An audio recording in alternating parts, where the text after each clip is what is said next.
Let's hope that there is only one way. నాకు వచ్చే పైసలు నాకు వస్తూనే ఉంటాయి. నేను సెంటర్ మీద చేయాలి ఆర్డర్స్ వస్తూ నాకు లేదు. ఇది కూడా ట్యాక్స్ రేట్ నా ఇష్టం వచ్చి నేను ఇంత వచ్చి కావాలనుకుంటాను. కాబట్టి అంటే మొత్తం జిఎస్టీ కౌన్సిల్ రికమెండేషన్ బేస్డ్ గా ఒకటే అన్ని రాష్ట్రాలు. ఇప్పుడు నేను 2 రాష్ట్రాలు ఇవ్వాలి అనుకుంటే నేను ఆంధ్రప్రదేశ్ నుంచి తెలంగాణ కమ్మాను. తెలంగాణకి మనీ సెంట్రల్ ఆలోచిస్తుంది. రెండు స్టేట్ ఉన్నప్పుడు ఆ 2 స్టేట్ వదిలేదు అనమాట. సెంట్రల్ ఆలోచిస్తుంది ఐజిఎస్టీ ఎస్జిఎస్టీ వాటా ఇస్తుంది అనమాట. ఇక్కడ ఆంధ్రప్రదేశ్ నుంచి తెలంగాణ కమ్మానంటే ఇప్పుడు అదే అన్నమాట.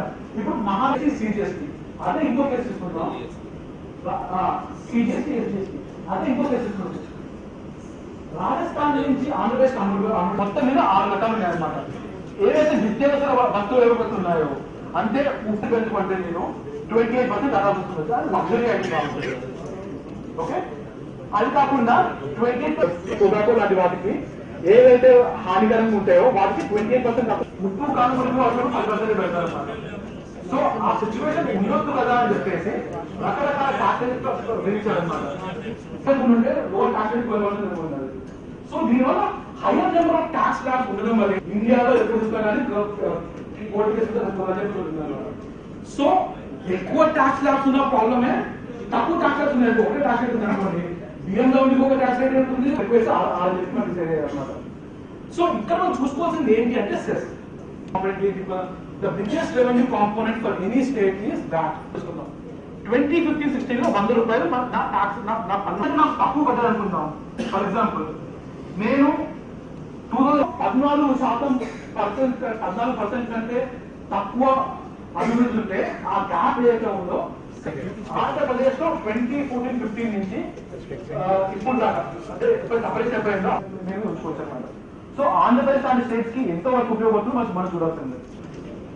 జిఎస్టీ వల్ల ఇప్పుడు మన అంటే మీ రెస్పాన్సిబిలిటీ ఎలా మారబోతుంది అనేది పెద్ద క్వశ్చన్. జిఎస్టీలో కదా ఇదివరకు ఎలా ఉండేది, ఆ స్టేట్ ఎక్సైజ్ కొంచెం తగ్గిద్దాం అక్కడ. ఈ ఇండస్ట్రీకి అంటే ఇదివరకు ఎలా ఉండేది అంటే ప్రతి ఒక్కరు కూడా సో ఆలోచన విషయం అంత పవర్ జిఎస్టీ కోసం ఎందుకు పెట్టాలి. మన శాసనసభ ముందుకు జిఎస్టీ బిల్లు రాబోతుంది.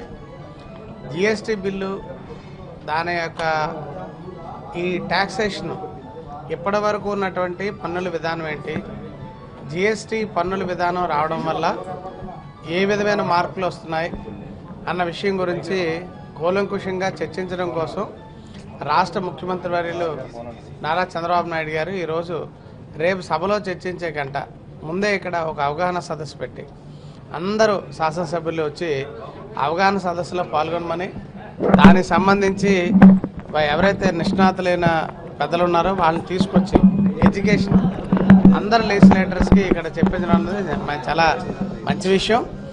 అలాగే ఎవరెవరికి ఏ అనుమానాలు ఉన్నా కూడా అన్నీ కూడా వారు నివృత్తి చేశారు. కాబట్టి రేపు సభలో చర్చించడానికి ఇవాళ ఇచ్చినటువంటి ఈ శిక్షణ ఏదైతే ఉన్నదో అది ఏమని చేసి ఉపయోగపడుతుంది. తప్పకుండా సభ్యులందరూ ఒక అవగాహనతో మాట్లాడడానికి సూచనలు చేయడానికి అవకాశం ఉంటుంది. చాలామంది చాలా ఏదైతే ఎసెన్షియల్ గూడ్స్ ఉన్నాయో వాటిని కొంచెం మినహాయింపు చేయమని జిఎస్టీ నుంచి పన్నుల విధానంలో ఏ విధమైనటువంటి మార్పులు ఉండాలన్న దాని మీద సలహాలు సూచనలు ఇక్కడ కూడా చర్చించారు. రేపు తప్పకుండా సభలో దాని మీద పూర్తి స్థాయిలో చర్చించి మన శాసనసభ ద్వారా కేంద్రానికి ఒక నివేదిక పంపించడానికి అవకాశం ఉంటుంది. దీని ఎంతో ఉపయోగకరమైనటువంటి మరి బిల్లుకు ముందే ఈ చర్చించడం అన్నది చాలా ఉపయోగకరంగా తెలియజేస్తూ శాసనసభ స్పీకర్ గారు కానీ పెద్దలు ఎవరైతే దీన్ని అరేంజ్ చేశారో వాళ్ళందరికీ అభినందనలు తెలియజేస్తాం.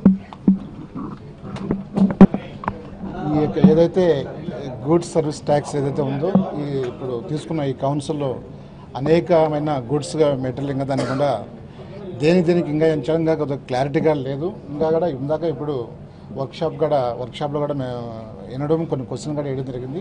ఇంకా కొన్నిటి కూడా పూర్తిగా దానికి కూడా వేయటం లేదు. ఏదైతే కూడా గతంలో ఏదైతే వ్యాట్ కానీ కొన్ని డిఫరెంట్ స్టేట్కు సెంటర్కు డిఫరెంట్గా ఉన్నాయి. ఇప్పుడు ఒకటే కంట్రీలో టోటల్గా అన్నిటికీ ఒకటే ట్యాక్స్ అనే ఇదే ఉంది, ఒక మంచి పరిణామం. సో రేపు దీనిపైన చాలా అన్ని చర్చలు అంతా ఉన్నాయి కాబట్టి ఏదైతే దాన్ని పెడుతున్నారో దానిపైన కూడా సెంట్రల్ నుంచి పంపించి ఏదైనా కానీ రేపు అసెంబ్లీలో చర్చించి ఇట్లా ప్రతిపక్షాన్ని కూడా పూర్తిగా దానికి టైం ఇచ్చి దీనిపైన ప్రజలకు ఇబ్బంది లేకుండా ఏదైతే ఈరోజు రైతులు పండించే పంటకు కానీ అదేవిధంగా ఇండస్ట్రీ సంబంధించిన వాళ్ళు ఇచ్చిన మెటీరియల్ సంబంధించినట్టు కానీ అనేక అంశాలపైన కూడా రేపు చర్చలు పెట్టి వాళ్ళందరికీ ఉపయోగ విధంగా ఈ స్టేట్ కూడా ఒక మంచి నివేదిక పంపాలని చెప్పేసి ఈ యొక్క జిఎస్టీకి అందరికీ ఉపయోగ విధంగా చేయాలని చెప్పేసి మేము అందరూ కూడా వైఎస్ఆర్ కాంగ్రెస్ పార్టీ తరఫున ఖచ్చితంగా మేము కోరుకుంటాము. ఇచ్చి ఏదైతే మీకు సూచనలు సలహాలు తీసుకోవాలో దీని అన్ని కూడా మనం కేంద్రానికి పంపాలి కాబట్టి బుల్డోజ్ చేసే కార్యక్రమం లేకుండా ఖచ్చితంగా రేపు జగన్మోహన్ రెడ్డి గారు అదేవిధంగా మా పార్టీ సభ్యులందరూ కూడా జిఎస్టీ పైన అందరం కూడా రేపు మాట్లాడతాము. రైతులకు ముఖ్యంగా రైతులకు ఇండస్ట్రీస్కు అదేవిధంగా చేతి వృత్తికి సంబంధించిన ఏదైతే కానీ ప్రతి ఒక్క గూడ్స్ తయారు చేస్తే ప్రతి ఒక్కరు కూడా లాభసాటిగా ఉండాలో అదేవిధంగా ప్రజలకు లాభసాటిగా ఉండాలో ముఖ్యంగా రైతు సోదరులకు అందరూ కూడా ఈరోజు రైతు సోదరులు చాలా మిర్చి కానీ అదేవిధంగా నీకు ప్యాడీ కానీ బెల్లం కానీ అనేక అంశాలు ఈరోజు మనం చూస్తున్నాం. చాలామంది దీనస్థితిలో వస్తున్నారు. వాళ్ళందరూ కూడా న్యాయబద్ధంగా సమానంగా ఉండే వాళ్ళకు దిగుబడి వచ్చే విధంగా మనం ట్యాక్స్ కూడా బాగుండాలని చెప్పి దీనిపైన చర్చలు రేపు సభలో జరుగుతాయి కాబట్టి దీని అన్ని కూడా మేము ఒక కేంద్రానికి ఒక మంచి నివేదిక కూడా పంపాలని చెప్పేసి మేము కోరుకుంటున్నాం. నమస్కారం. ఈరోజు యావత్ భారతదేశం అంతా ఒకే విధానాన్ని ట్యాక్స్ ప్రవేశపెట్టుకున్నందుకు మా గౌరవ ముఖ్యమంత్రి నారా చంద్రబాబు గారు సూచనల మేరకు ఈరోజు వర్క్షాప్ ఏర్పాటు చేసేందుకు ముందు మా స్పీకర్ గారికి, మా గౌరవ ముఖ్యమంత్రి నారా చంద్రబాబు గారికి, మా ఫైనాన్స్ మినిస్టర్ యనమల రామకృష్ణ ప్రత్యేక ధన్యవాదాలు.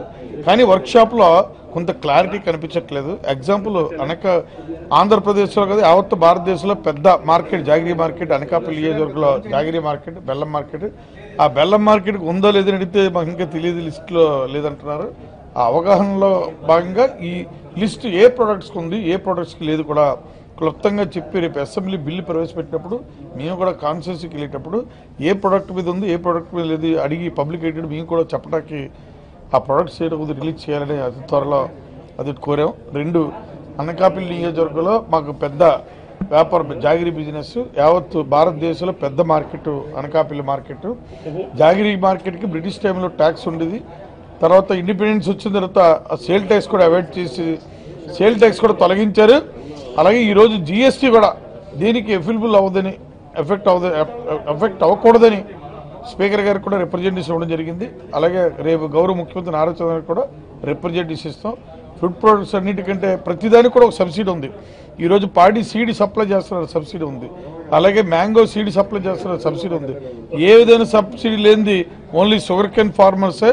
షుగర్ కేన్ ఫార్మర్స్ ఆల్రెడీ చక్కెర కూడా రేటు గిట్టుబాటు ధర రాక చాలామంది ఇబ్బంది పడుతున్నారు. షుగర్ కేన్ ఫార్మర్స్ అందరూ ఈరోజు ప్రతి ఒక్కరు కూడా జాగిరీ తయారు చేసుకుంటున్నారు. ఆ జాగిరీని మళ్ళీ జిఎస్టీ కానీ పెడితే అదర్ స్టేట్లో వెళ్ళినప్పుడు చాలా చోట్ల చెక్ పోస్టుల దగ్గర కూడా ఇబ్బంది అవుతుందని ఈ అగ్రికల్చర్ ప్రొడక్ట్లో భాగంగా జాగిరీకి ట్యాక్స్ ఎగ్జామ్షన్ ఇవ్వాలని మా గౌరవ ముఖ్యమంత్రి నారా చంద్రబాబు కూడా కోరుకుంటున్నాను. అలాగే ఇప్పుడు స్పీకర్ గారికి కూడా రిప్రజెంటేషన్ ఇచ్చాం.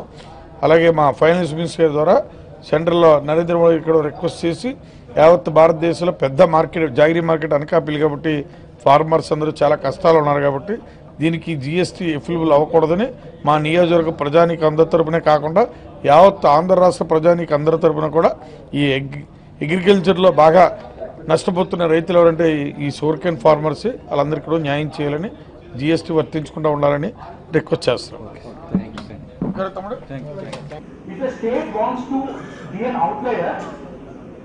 It's not unconstitutional. Just that it's not playing according to the spirit of the game. So, central GST అంటారు, రెండోది స్టేట్ GST అంటారు. ఓకేనా? సెంటర్ కలెక్ట్ చేసి స్టేట్ ఏమవుతుంది? నా కాంపోనెంట్ నేను తీసుకుంటున్నాను, సెంటర్ కాంపోనెంట్ సెంటర్ తీసుకుంటుంది. ఒకటే ట్యాక్స్ రేట్ ఉందని అనుకుంటున్నాం జిఎస్టీ మొత్తం మీద. ఒకటే ట్యాక్స్ రేట్ ఉంటే సెంటర్స్ అందరూ ఇదే కదా, ఈ క్లాసిఫికేషన్ చాలా ఉండదు కదా. చాక్లెటా? చాక్లెట్ ఎందుకు బిస్కెట్? బిస్కెట్ లోపల ఉంది బిస్కెట్ దాంట్లో అప్పుడు బాంబే హైకోర్టు ఏమన్నదంటే ఇంకా ఇదే బిస్కెట్ చేసింది. అలానే ఒక సింపుల్ ఎగ్జాంపుల్, చైనీకి వస్తుంది అని చెప్పేసి 1% 2% ట్యాక్స్ తెచ్చినా కానీ ఇంకా అమ్ముడు పోతే అట్లీస్ట్ ఆ మనీ తీసుకొచ్చి నేను అంటే యూజర్స్ కలిపి కాబట్టి కాంపెన్సేషన్ మెకానిక్ వచ్చారనమాట. ఎలా అంటే నాకు 135 మాత్రమే నాకు కదా. ఎన్ని స్టేట్ అంటే ఏ స్టేట్ కన్నా 14% కంటే తక్కువ ఉంది అనుకోండి సెంటర్ ఇస్తుంది. కానీ ఎంత కాలం వరకు ఇస్తుంది? ఎప్పటికైతే